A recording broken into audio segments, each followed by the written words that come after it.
Mesdames, Messieurs, peuple congolais, la France ne maintient pas Sassou Nguesso. C'est nous-mêmes les Congolais qui maintiennent Sassou Nguesso. Et pourquoi? Parce que nous sommes d'abord un peuple de moutons. Un peuple de moutons, c'est un peuple qui n'est pas intelligent.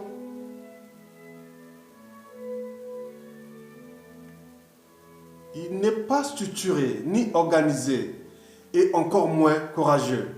Sinon, ça se serait. Nous cherchons toujours des boucs émissaires.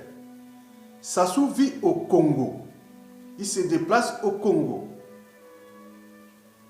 Il est entouré des Congolais. Et nous ne sommes pas capables, individuellement et collectivement, d'être courageux comme un peuple de loups. Les peuples de loups, on l'a vu. D'abord au Burkina Faso. On a vu aussi en Corée du Sud, ils ont tenu pendant 5-6 mois pour faire partir la présidente de la Corée du Sud. Et aujourd'hui, ça se passe au Burkina Faso, au Togo et d'autres peuples. Non, nous les Bantous, on n'est pas courageux. On n'est que des jouisseurs. On cherche toujours les boucs émissaires. Eh bien oui, nous sommes un peuple de moutons. Et encore, je dirais même une mosaïque des tribus de moutons. Parce que le courage d'un peuple, c'est d'abord la somme du courage individuel. Plus vous avez une densité d'individus qui ne sont pas courageux, on voit les résultats. Mesdames, Messieurs, peuple congolais, je vous informe que la France ne maintient pas Sassou Nguesso. C'est nous. Parce que nous sommes un peuple souverain. Parce que si nous mettions les gens de la rue, Sassou ne va pas massacrer 10 000 personnes à Brazzaville sans que cela puisse avoir des impacts. Vous connaissez l'Afrique. L'Afrique, ces problèmes-là sont parfois par association. Sans qu'il y ait des impacts à court et à long terme, au terme de sa famille, sa tribu et tout ce que vous connaissez. Il ne pourra pas le faire. Mais pourquoi nous ne sommes pas capables ou courageux de mettre les gens dans la rue comme cela s'est passé ailleurs dans le monde? Donc il y a un problème. Mesdames, Messieurs, qu'est-ce qu'on attend pour mettre Sassou Nguesso hors d'état de nuire? Vous avez pu voir après le hold-up électoral. Sassou Nguesso a fait la diversion de ce hold-up en massacrant les populations dans le département du Poul. C'est du jamais vu. Un noir qui fait un hold-up électoral, après il massacre ses semblables, ses noirs, ses africains, ses congolais. Du jamais vu. Cela veut dire que c'est un individu, on peut lui donner tous les moyens pour massacrer ou exterminer toute la race noire sur cette planète Terre. Il serait capable de passer sur son cynisme. Ça se voit. Est-ce que nous allons laisser un tel individu continuer à massacrer les populations? D'abord, il a nié que il n'y avait pas d'écrit dans le Poul. Et après, il a accepté. Il devient pompier pyromane. Attendez, qu'est-ce qu'on attend? Jusqu'à combien de temps il va continuer à faire ça? Mesdames, Messieurs, ne parlons pas de la condition sociale désastreuse. Pour un pays qui pourtant est le 4e pays producteur de pétrole, 3e de bois précieux. N'oublions pas des minéraux et services. Même si cela est géré de manière opaque au niveau du Sassouland ou du clan. Mais il y a quand même d'argent, des milliards de dollars qui sont rentrés. 90% de la population dans la merde. Et nous sommes là en train de constater, de s'indigner. Au lieu d'agir, il y a un problème. Qu'est-ce qu'on attend? On ne fait pas des omelettes sans casser les œufs. Sassou Nguesso ne peut pas tuer 10 000 personnes à Brazzaville d'un seul coup. Ce n'est pas possible. Mais en attendant un an, Brazzaville aura déjà perdu 10 000 personnes à cause de la condition sociale catastrophique. Mesdames, Messieurs, ne parlons pas de la dette. Le Congo, Sassou Nguesso, a caché au FMI, Fonds monétaire international, les prêts différés chinois. La dette risque d'atteindre 270% du produit national brut, donc la richesse exploitée, sans compter la dette intérieure. Vous voyez ça? Donc tout le pays va être hypothéqué, c'est-à-dire un jour ou l'autre vendu à la découpe. Comme nous n'avons pas de patrimoine comme on voit ailleurs, des entreprises autres, mais qu'est-ce qu'on va trouver? On va vendre notre pays, on va vendre nos forêts, nos savanes, nos terres et autres. Ils ne seront pas à nous. Et voilà. Et cette dette-là va traverser le siècle jusqu'à la 2100. 2100, c'est pas loin, c'est dans 83 ans. C'est pas loin. Donc nous allons hypothéquer la génération actuelle et future à cause d'un individu. Et nous sommes là en train de s'indigner. Sassou Nguesso n'a jamais été aussi faible. Il manque quelqu'un pour le pousser dans le trou. Si quelqu'un touche seulement le peuple, comme cela s'est passé par ailleurs, parce que c'est lui qui a le pouvoir. Le pouvoir, c'est pas Sassou. Sassou, c'est un locataire illégitime et illégal. Le vrai bailleur de ce peuple, c'est nous. Donc mettons-nous. Au Burkina Faso, on a montré comment les leaders ont montré l'exemple. Au Togo, pareil. En Corée du Sud, c'était la jeunesse. Elle s'est mise dans la rue pour... Voilà. Ils n'attendent pas qu'on vienne dire allez faire. Parce que ces gens qui sont tenus aujourd'hui, on laisse, soi-disant opposants, faux opposants, résistants, qui sont tenus, on laisse par le dictateur pour entretenir ces statu quo. Bien sûr qu'ils ont peut-être des codes. Ils ont des secrets entre eux. Ils ont peur de quoi? Leur passif aussi politique. Donc ils entretiennent des chaos en faisant les amalgames et d'autres en venant faire des discours, des conférences à la con et tout ce que vous connaissez. D'autres se sont tués. Et donc là, c'est du jamais vu. Le cynisme, c'est comme un effet d'entraînement.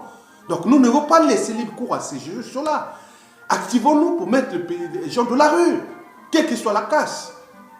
Parce que si nous attendions là, ça se jusqu'en 2021, ou peut-être un coup d'état de palais, ou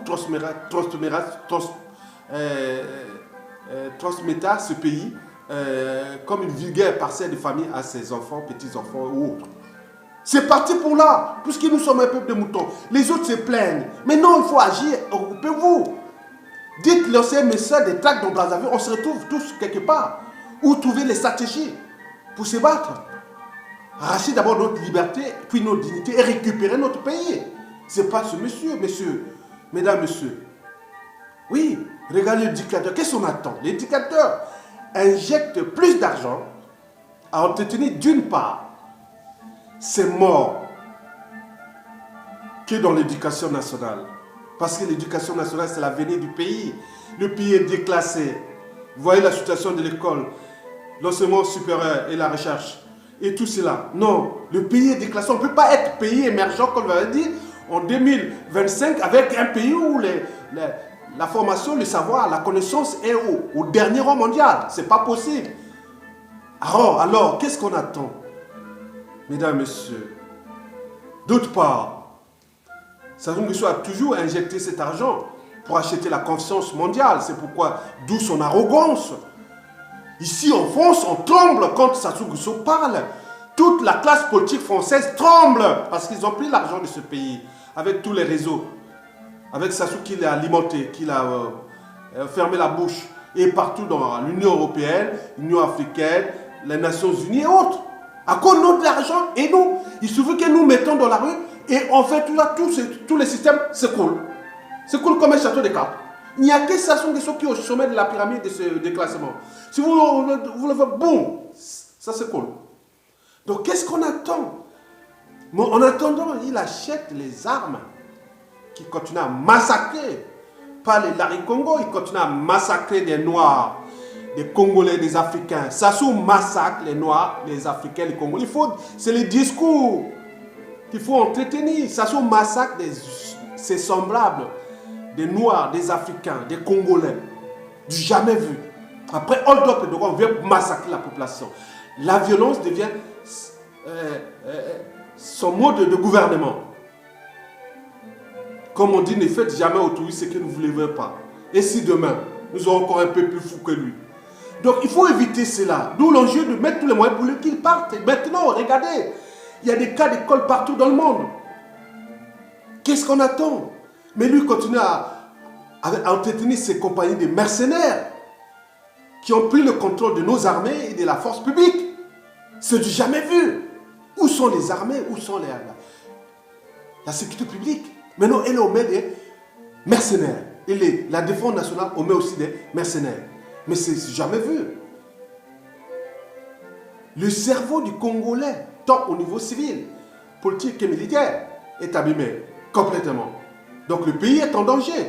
Mesdames, Messieurs, oui, Sassou est illégal, illégitime. Et là, il se prépare pour aller au sommet des Nations Unies, soi-disant pour chercher à rencontrer les Donald Trump, les Emmanuel Macron et tout ce monde, de gros de ce monde.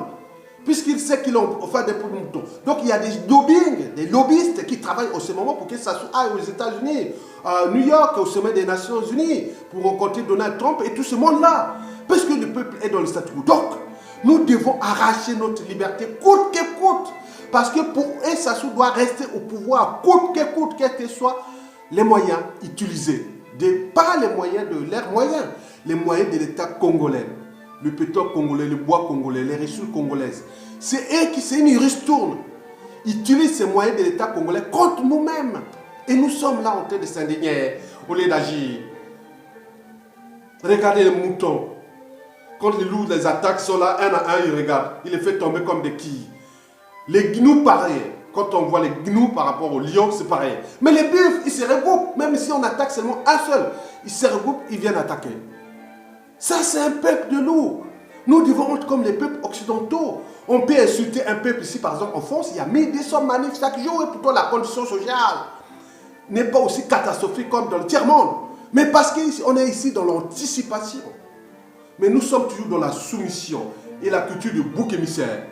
D'abord sur différentes échelles nationales, locales, individuelles, locales, régionales, ethniques, et puis continentale, internationale, oui, toujours la faute aux autres. Donc, en cherchant toujours la faute aux autres, on déplace la problématique et les solutions. Donc, la faute, non, on ne s'indigne pas. Il y a des peuples qui ne s'indignent pas. Ils agissent. Nous devons agir. Tous les gens qui sont soi-disant opposants à Sassou, qui soient tenus en laisse ou en liberté surveillée, structurer l'organisation, mettez les gens dans la rue. Et maintenant, on n'attend pas la fin 2017. Sinon, le pays est foutu complètement. Donc arrêtez de divertir les gens en faisant opposition que des messages qui, voilà, comme des chiens qui aboient, qui ne mordent pas. C'est un problème. Le peuple est prêt. Il a démontré en 2015, en septembre et en octobre 2015. Même si le peuple a été trahi par ceux-là même qui sont aujourd'hui certains en prison, d'autres sont en liberté surveillée. Mais pour le dictateur, un seul individu, on train de déclasser tout un pays, toute une génération, toute l'avenir d'un pays. Et nous sommes là tous là en train de regarder comme des guignons. Non, cela doit arrêter. D'où l'enjeu des responsabilités individuelles et collectives, tant au niveau civil que militaire, voire politique. Donc nous devons aller dans ce sens-là. Mesdames, Messieurs, je vous remercie.